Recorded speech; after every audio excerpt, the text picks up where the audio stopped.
Hello everyone, welcome to the ITLS Academy. Today we'll be discussing about the next topic in the testing of adulteration, and today we'll be taking the spices adulterant testing. So beginning with the lecture, let me introduce some points about the spices. Spices should be of normal pungency. They should also be free from the extraneous material, that is your assist from the ash, acid insoluble ash, and examination of filth, hairs, insect fragments and rodent droppings. As because what happens sometimes from the market also we get some types of impurities found in the spices present in it, so that should be also being keenly detected. The identity of ground species must be checked by a carefully microscopical examination. It is common to determine lead and arsenic in spices. The quality of spices is assessed from a number of values in addition to the volatile and fixed oil contents. Other values may include your crude fiber, water soluble ash, alcohol extract, cold water extract, and total nitrogen.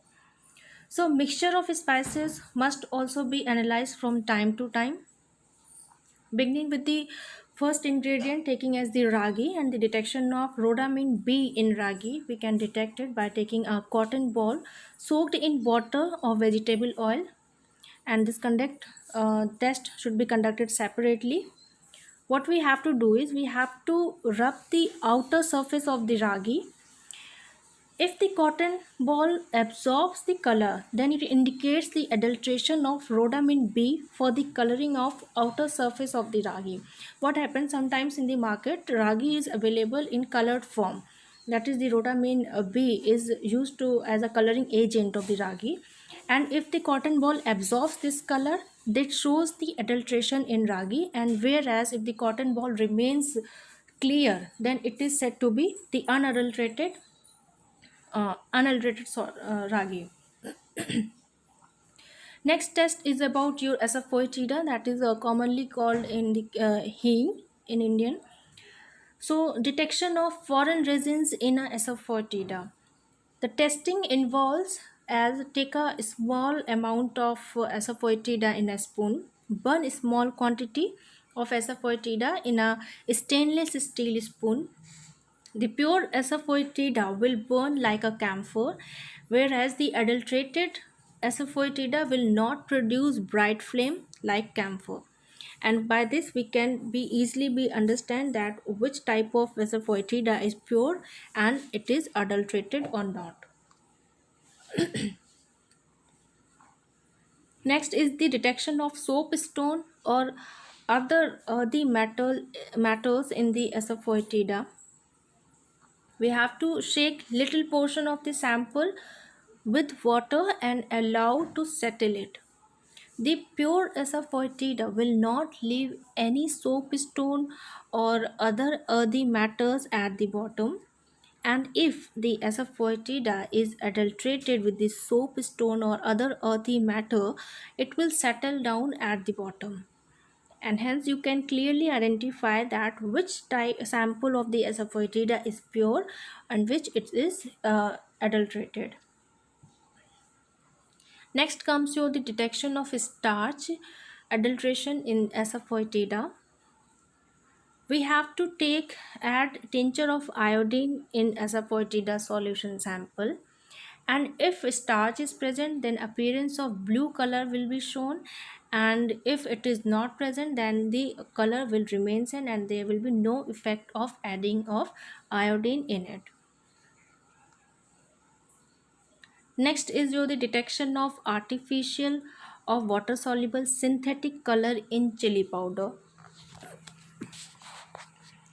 It involves a simple experiment.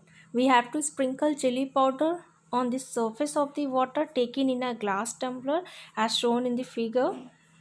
The artificial colorants will immediately start descending in color streaks. While this diagram shows the pure form of chili powder and the adulterated form of chili powder. By this, you can easily be able to detect any artificial coloring agent is present in chili powder or not.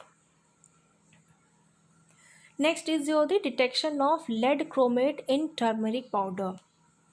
For this experiment, we have to take a teaspoonful of turmeric powder in a test tube. Now add a few drops of concentrated hydrochloric acid. Instant appearance of pink color, which disappears on dilution with water, shows the presence of turmeric. If the color persists, methanol yellow, an artificial color, a now permitted color coal tar color is present. Next is the detection of artificial color in turmeric powder. Take a glass of water and add a small quantity of turmeric powder sample into it. The unadulterated sample turns light yellow and turmeric will settle down at the bottom, while the adulterated sample will turn the whole water into a strong yellow in color.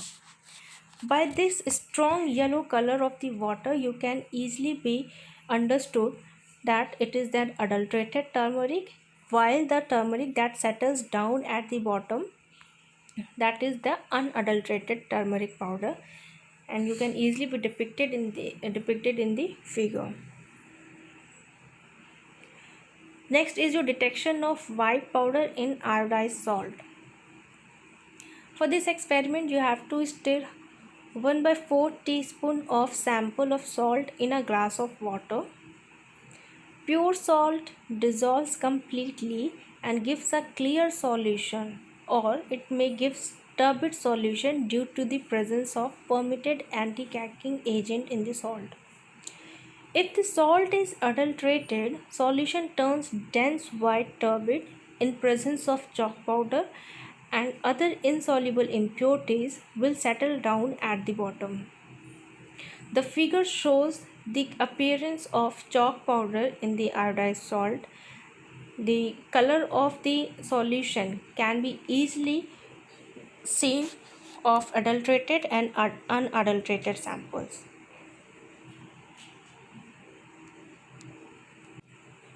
Next is your detection of common salt adulteration in iodized salt. For this, we have to take a potato and cut it into two pieces. Apply the samples of the salt on the surface and wait for a minute. Now add 2 drops of lemon juice on both the surfaces. The appearance of blue color will appear.